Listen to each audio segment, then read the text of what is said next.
జై శ్రీమన్నారాయణ. తిరుప్పావై 17వ పాసురం ఈరోజు. నీలాతుంగస్తనగిరితటీ సుప్తముద్బోధ్య కృష్ణం పారాజ్యం స్వం శృతి సతశిరసిద్ధమజ్జాపయంతి సూచిష్టాయాం సృజనికలతం యా బాలాత్కృత భుంక్తే గోదా తస్య నమైదమిదం భూయా యావాస్తు భూయః. அம்பரமே தண்ணீரே சுரேரக்கும் செய்யும் எம்பேருமன்னந்த கோபால எண்ணுந்தாய் கோம்பனார்க்களம் கொழுந்தை கொழுவிளக்க எம்பேருமட்டே சோதை அருவுராய் அம்பரமுடன் தோங்கியுள்ள கலந்தன் ஊம்பர் கோமனே உரங்கழ்ந்தாய் செம்போர் கடுச்செல்வ பலதேவ ஊம்பியம் நீயும் உறங்கு ஏலோரேம்பாவாய். ஆண்டாள் திருவடிகளே శరణం.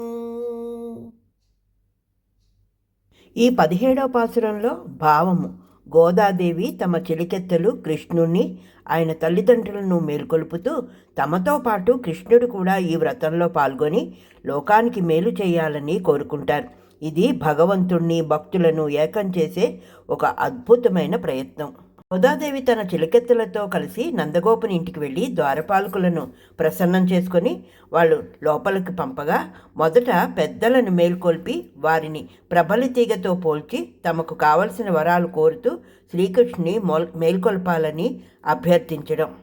వస్త్రములు కావలసిన వారికి వస్త్రములు, మంచినీరు కావలసిన వారికి మంచినీరు, అన్నం కావలసిన వారికి అన్నము, పలాభిసంధి లేక ధర్మబుద్ధితో దానము చేయు ఓ నందగోపాల, మా స్వామి మేల్కొనుము. ప్రబల్లి చెట్ల వలె సుకుమారమునకు శరీరము గల స్త్రీలలో చిగురు వంటిదాన, మా వంశమునకు మంగళదీపం వంటిదాన, మా స్వామిని యశోద మేల్కొనుము.